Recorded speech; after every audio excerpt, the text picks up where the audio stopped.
Dear friends, welcome back to my channel. Let's read. Before proceeding, please do not forget to subscribe the channel.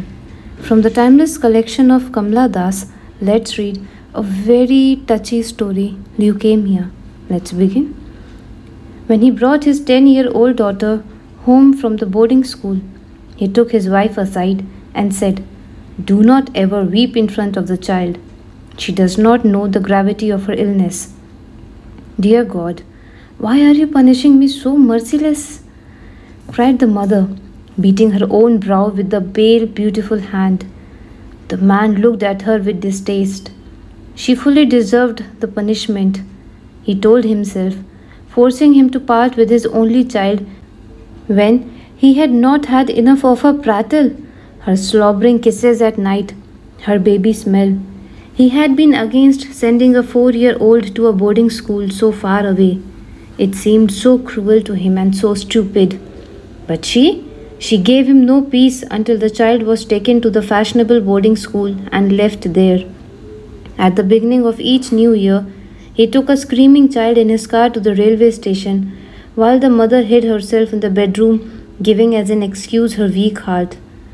After 4 years, the child stopped crying and stepped into the car with an adult stoicism that wrung his heart more than her tears.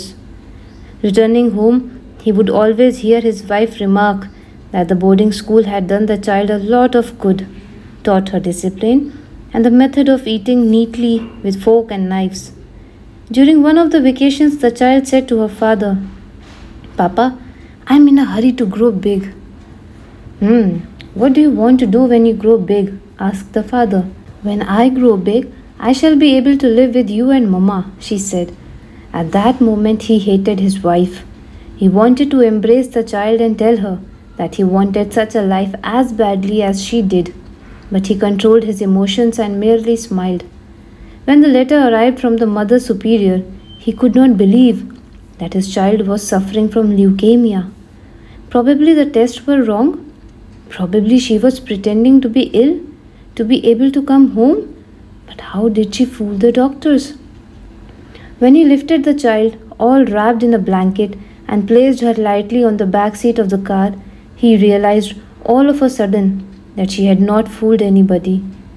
There was a darkness on her face that was not before, a patina on the bronze of her skin. The nuns peered into the car and whispered in her ear, "We shall pray for you, dear." When they reached home, the mother unlocked the showcase and took out the expensive toys to spread them out on the carpet. "Play with all these toys," she said. "What if they break?" asked the child, mustering up the courage to touch them. "Break them. They are yours," said the mother. "Will you let me carry these to the boarding school when I go back?" asked the child.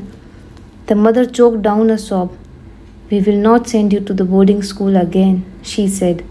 "We will not send you back again." "And not even for the final exam in December?" asked the little girl. Dear friends, this was the end of a short story. Please stay tuned for another such story. Also, do not forget to subscribe the channel. Thank you.